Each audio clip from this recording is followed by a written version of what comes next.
ফেভিকল হিটেক্স লাগানো হচ্ছে।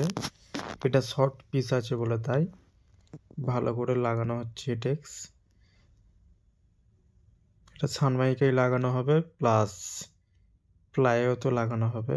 ওইদিকে বড় সানমাইকাতে ইউরোর আটা লাগানো হচ্ছে।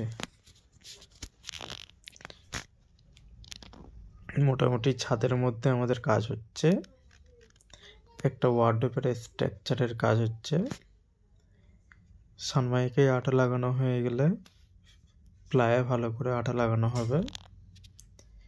প্লায়ে আটা লাগানো হয়ে গেলে তখন সানমাইকটাকে চিপটে দিতে হবে প্লায়ের সঙ্গে, ভালো করে পেস্টিং করতে হবে।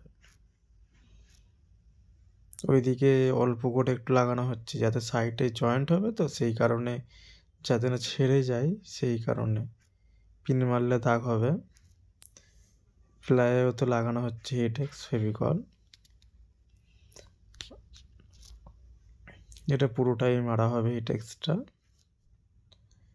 এদিকে অল্প করে মারছে, এবার এদিকে বাকিটা পুরো করে মারা হচ্ছে।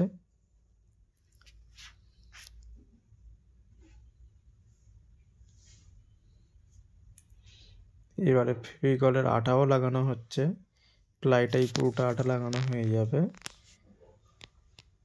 ভালো করে লাগাতে হবে, কোনো না জায়গায় না যেন ফাঁকা থাকে আটাটা।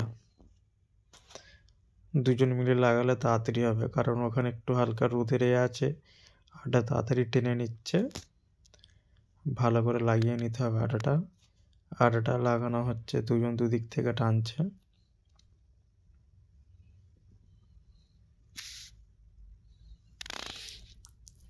মোটামুটি আটা লাগানো কমপ্লিট হয়ে গেছে।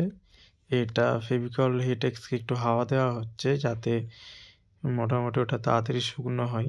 অ্যাকচুয়ালি হিটেক্স আটা টেনে গেলে মানে শুকনো হয়ে গেলে চিপকাতে হয়, তবে ভালো পেস্টিং হবে। এবারে সানমাইকাটা প্লাইয়ের উপরে দিয়ে ভালো করে ঘষতে হবে, সব দিকে সমান করে বসছে কিনা ওটা ভালো করে আগে দেখে নিতে হবে। মোটামুটি এইভাবেই সানমাইকা পেস্টিং করলে বেটার কোয়ালিটি হবে, বেটার ভালো পেস্টিং হবে। ভালো করে ঘষতেও হবে কাপড় দিয়ে, কিংবা কাঠের বাটাম নিয়ে মুখে কাপড় জড়িয়ে নিয়ে ঘষতে হবে। এবারে হিটেক্স লাগানোটা এটাও ভালো করে দেখে সমান করে বসিয়ে দিতে হবে, যা মানে লিক না যেন হয়, এটা ভালো করে দেখে বসিয়ে দিতে হবে। বসানোর পরে ভালো করে ঘষে দিতে হবে। এটা মাস্কিং টেপ মারা হচ্ছে। এখানে অনেকগুলো ইমাল পেস্টিং হয়ে গেছে, এটা লাস্ট ফিনিশিং পেস্টিং ছিল। একটু মানে অ্যাকচুয়ালি প্লাই 8 ফুট হয়, ওটা জয়েন্ট করে 9 ফুট করা হয়েছে। সানমাইকাও 8 ফুটের, 9 ফুটের মানে 8 ফুটের বেশি হয় না, সেই কারণে ওখানে 1 ফুট করে জয়েন্ট আছে। সানমাইকাও জয়েন্ট আছে, প্লাইও জয়েন্ট আছে। এইভাবেই পেস্টিংটা করলে